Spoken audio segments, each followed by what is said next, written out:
Tao drank, and when the cup came away, the old woman grabbed Tao's hand and led him into a dance. The mountain began to spin about them, the colours blurring. "What's happening?" Tao yelled. And the old woman yelled, "That's it! Dance, you bastard!" And Tao and the old woman danced across the mountain, over the debauchery and under the moon, and suddenly Tao was not thinking of his father, or the snake, or the village. "What if there's no point to anything?" the old woman sang. "Who cares? Who cares?" Tao agreed. "Tragedies happen, people die. It's all a game, it's all a facade. There's no salvation, no meaning." He saw into the heart of things now and knew there was no heart, that everything was suffering, and even that didn't matter. A joke God was playing on the world for nothing more than his own sick amusement. They moved to the cliff, feet stepping in perfect time, the stars spinning about at a dizzying pace, and the mountain echoed with the music of reckless abandon, and nothing mattered now. Fuck 'em, Tao thought. Fuck 'em. And they danced the nihilist waltz long into the night, until the sun began to rise.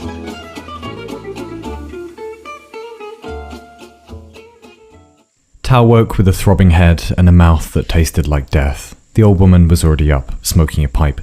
"All well?" she said. Tao mumbled. "Was the dancing really necessary?" he said.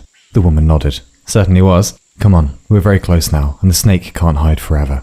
"I'm not going anywhere until you tell me what the hell is going on," Tao shouted suddenly. "Where are the new gods? Where is the snake? And who are you?" "Yeah, whatever. Come on then." She set off walking, but Tao didn't move. She paused, rolled her eyes. All right, she muttered. "What's the year?" 326, Tao said. "By your calendar, yes. By mine, it's the 98th century. Your ancestors did some wonderful things, became very powerful and wise, alright? Those objects, the glasses, the sword, the tankard, these are the things they left behind. Relics.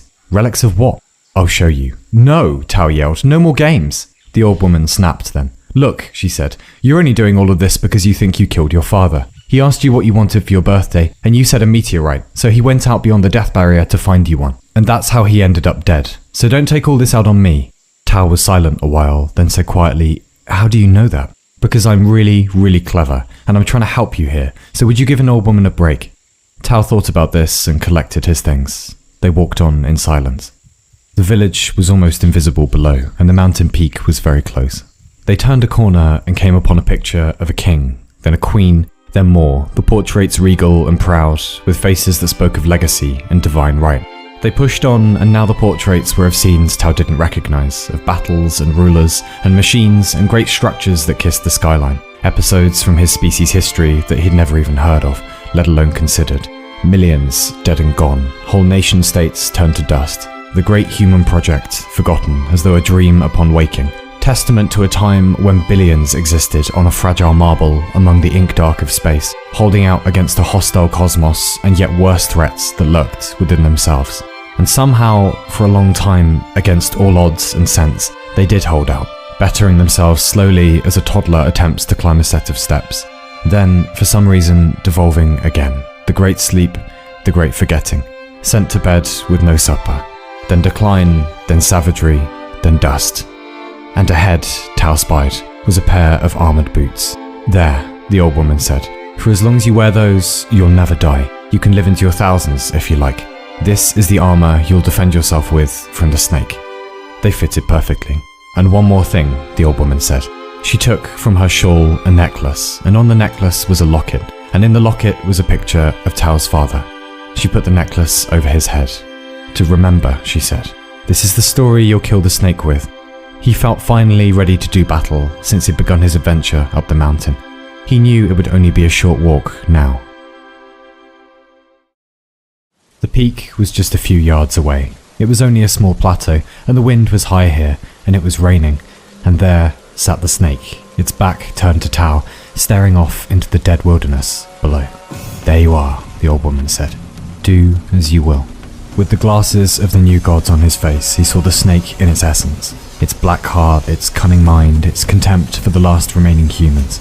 Tao approached silently, his heart in his temples, his eyes wide, his hand clutching the locket of his father. And he thought of his father then, thought of the man dead, thought of the futility of death, and he closed his eyes and screamed and brought the sword down with such power that it struck a grating chord out into the rain and rang all the way back to the mountain's base. He opened his eyes. The snake was gone. Tao turned around to the old woman. "Where did he go? Did you see him?" "No," said the old woman. "I didn't see him because he doesn't exist." The rain was getting heavier. Tao stood silently in his armor. The old woman said, "Did you really think there was some evil snake on a mountain bringing death and misery into the village? Did you really think the world was so simple that only one thing is responsible for all the bad days? God, what is it with you lot? You have everything, you know that? And you spit on it, like living in some enormous mansion, and one day you find a chipped brick, so you burn the whole damn house down. You've got everything down there. I gave you everything. Endless food, endless life, and you're still miserable. Shit, do you know how difficult it is playing deity? I'd give anything just to give up knowing everything." And on the skyline appeared shimmering and translucent buildings, high technology and science. "They got everything they wanted, your ancestors," the old woman said, "and they still weren't happy. The snake was still there. Misery, chaos, and death. They tried sending it away with perfect knowledge. They tried killing it with ultimate power. They tried forgetting it with abandon. They tried living longer. They tried clinging to each other. The spectacles, sword, tankard, armor, and necklace. They looked about under rocks then, in holes, but the snake wasn't there. He must have gone further up. And so they climbed and climbed and climbed and found nothing. It was just them in the universe, and they were still miserable. So the new gods are all gone now. All except me. And your species is gone too now. All except your village, the old mode of living. I keep you lot around because it's a nice souvenir to how we were once. I'm sorry your father is gone. I'm sorry you'll never see him again. But there's a whole village down there of people who love you. And here you are screaming at the wind on a fucking mountain. Bad things happen, and the reasons for them are complicated. There is no snake, no witch, no evil genius, and there'll never come a time when everything lasts forever and nothing hurts ever again. But the strength is in taking a good look into the abyss, into the eyes of the snake, and then choosing to still be a good human, even in the face of great uncertainty and malice, and that day when everything will be gone, forever. It's not gone yet. It won't be for ages. Don't waste your time on snakes and windmills. Say goodbye." She took the jam jar out of Tao's satchel and gave it to him. She put her arm around his shoulder. Slowly, Tao opened the jar, and the wind took the ashes of his father and flung them out over the mountain. And in the last light of dusk, they were not unlike a million tiny meteorites, all done with being cosmic and bound for the everyday ground.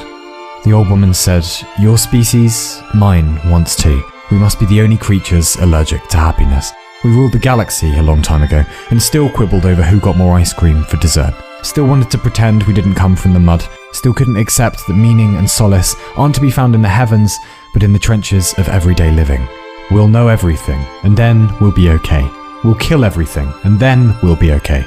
We'll forget everything, and then we'll be okay. We'll live forever, and then we'll be okay. We'll cling to everyone, and then we'll be okay. And even then, we weren't okay, because that's not how the game works. Go home, Tao. Don't try to be a hero or a sage or a warrior. Just exist for a while and be decent. That's heroism enough. It's how it's always been done. Hey, you want to keep the glasses and sword and tankard and armor? You can rule the world if you like." "No," Tao said. "Good choice." Tao said, "Am I the first from the village to come up after the snake?" "Boy," the old woman said, "everyone from the village came up, one by one. I gave them all the same treatment. They all went back down, even your father." God, he asked a lot of stupid metaphysical questions. I can see where you get it. You're the last one to come up here. So go home, be human. The universe doesn't give a shit about you. Your village, your family, me, we do. Remember your dad. Love him always. God knows he loved you. And come up here anytime you like, and we'll hang out and remember him together." Tao took off the glasses and the armor and the tankard and laid the sword down on the ground. "Can I keep the necklace?" he said. "Of course," she said. "And the memories, they will always be yours too." The curtain of ashes was gone now. The sky was clear and fine. He set off back down the last mountain, bound for the last village. It would not be a difficult walk. And even if it were, he thought, he would not mind so much now. It would give him time to remember.